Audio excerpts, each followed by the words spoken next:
Hi guys, I had a request to do a review of the Noodler's Whaleman Sepia. It's this ink.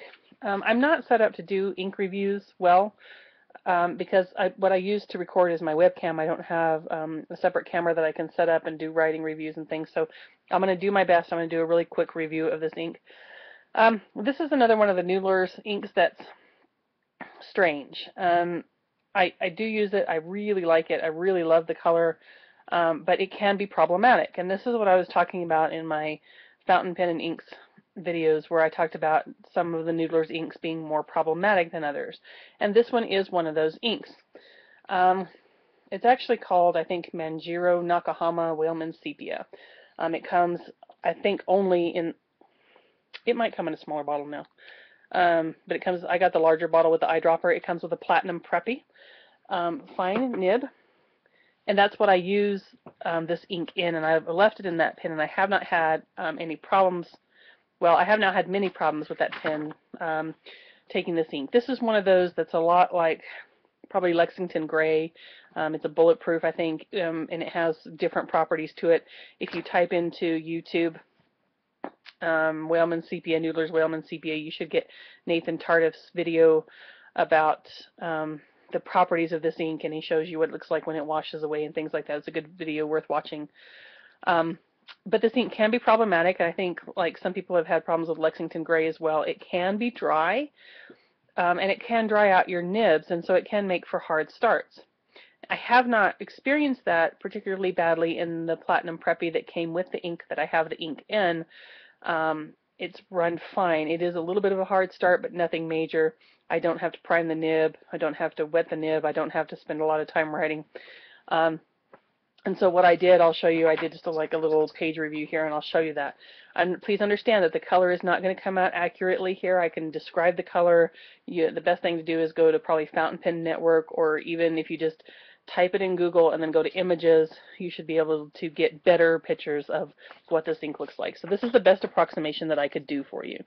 So what I've done here is swabs. This is a Q-tip swab of the ink. This is, try to get it here properly. There we go. One pass, 2 passes, and 3 passes. And then this is where I took the Q-tip and just swabbed the ink on. It is a brown gray. It's really a true sepia. If you're a fan of sepia photographs, you remember that kind of brownish gray tint that they get. It's not brown though, like a lot of the sepia inks that I see out there are an orange brown, a very yellow brown. Sepia tint on photographs doesn't look like that. It looks a lot more like this. It's a very inky type color. So, you know, that's not a bad approximation. It's a brown gray. It's very indistinguishable on the page. It's very difficult to tell on the page what color it is, and I'll show you that here in just a second. So this is where I've just taken the pen and scribbled a little bit, and you can see up here that it had a little bit of a hard start, but nothing major, and a little bit of a mess up a little bit there. So this is Noodler's Whaleman Sepia. You can see in the N that it had another on the sort of horizontal or kind of cross stroke in the end there. It had a little bit of a problem and with that N as well. But you can see in the rest of my writing here where it's cleared up and it's not problematic. So it's Noodler's Whaleman Sepia. I think the entire name is Manjiro Nakahama Whaleman Sepia. And what I have written on here is just that the color is a brown gray, a true sepia. Yes, it is a bit dry. I don't have too many problems with it in this preppy that came with the bottle. I love this ink. It's weird, and I like that. I like colors a lot that aren't exactly colors. So that weird in between. My favorite ink of all time is Noodler's L. Lawrence. That weird motor oil looking stuff that in different bottles comes out a little bit differently because every bottle is handmade by Nathan Tardif. I like Noodler's Burma Road Brown, another one that's sort of an indistinguishable. I just got Diamine Salamander. I love those weird color but not color inks. And I like them even better if they look kind of antique-ish like L. Lawrence. So this is a weird, it's an odd ink, but it's not unusable. I've heard people just bang on it, right? That it's just unusable, it's dry, it dries out my nibs. It can in some pens. You may have to search to find a pen that it works in. Now I have a Laney 2000 that I keep my Noodler's L. Lawrence in, and the Laney 2000, you guys, is a fantastic pen. I haven't thrown an ink at it yet that it balked at. But like I said, this Platinum Preppy that came with this ink has been fine, and I don't mind it in a fine nib. This ink, as you can see here, would be beautiful in a wider nib. It's just that this is working for me and it's fine. So take that with a grain of salt. Your mileage may vary. You may have more issues with your nibs than I do.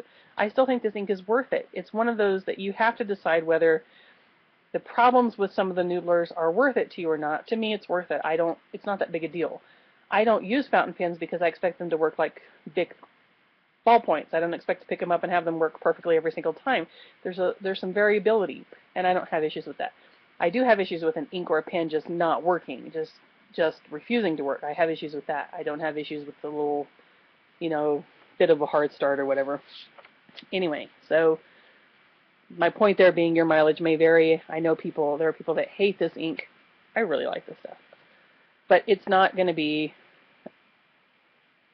probably, most likely, not going to be a super easy ink to work with. It will have it takes some patience. It's like a toddler, right? No, it's better than a toddler, by far. Okay. It has that Noodler smell. It's one of the bulletproof inks. I'm okay with that. I don't have an issue with the Noodler smell. It's going to nib creep, probably. I don't have an issue with that either.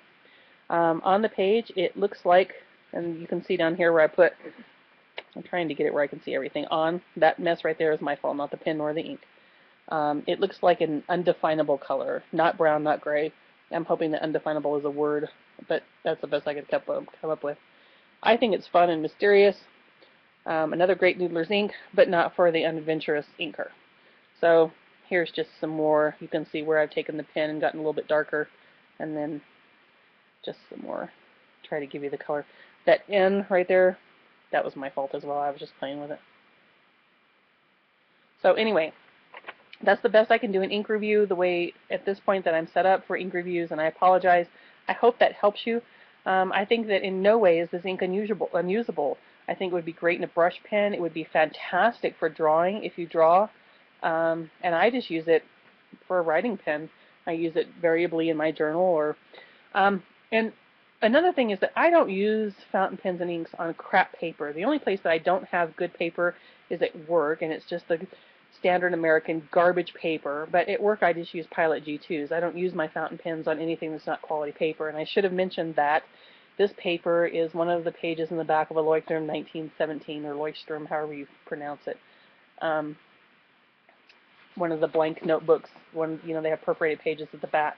So that's one of those. I'll show you the bleed through and show through. Where I've swabbed, obviously it's going to bleed through. You get a little bit of bleed through here at the bottom of the swabs. You get very little show through. This is a fine nib pen. And very little bleed through. The only bleed through is where I've gone over and over. Back the other way. Right there is that N that I showed you on the front where I wrote Noodlers. This one right here. And then of course bleed through where I've swabbed, and at the end of where I've swabbed these, and then at the end of these swabs here, there's bleed through. So it's not a particularly obnoxiously bleeding ink. Of course, like I said, this is a fine nib pen, and it's a platinum fine nib, so it's going to be even finer. But that's pretty accurate description of the color. Like I said, this is not an ink that you're going to throw in any pen. You're never going to have problems with. It's going to flow perfectly. It's not one of those inks. It is worth it, I think. This is a very unusual color. It has unusual characteristics, and it's not like an ink that you can find from any other brand. So I think, for me, the value is worth it. I love this stuff. It's super fun. Try it. Try a sample. If you hate it, then nothing lost, right? But what, $1.25 or something I think they are on Goulet. So Goulet Pen Company, grab a sample. Try it on some decent paper. Try it in different pens. If you have a Lamy 2000, put it in that first. If you don't, use it in one of your pens that has, maybe a TWSBI, something that has a cap that seals better so that your nib isn't as apt to dry out as quickly. Or if you have a platinum Preppy, throw out the Preppy. Anyway, I hope that helps you. Thanks. See you soon.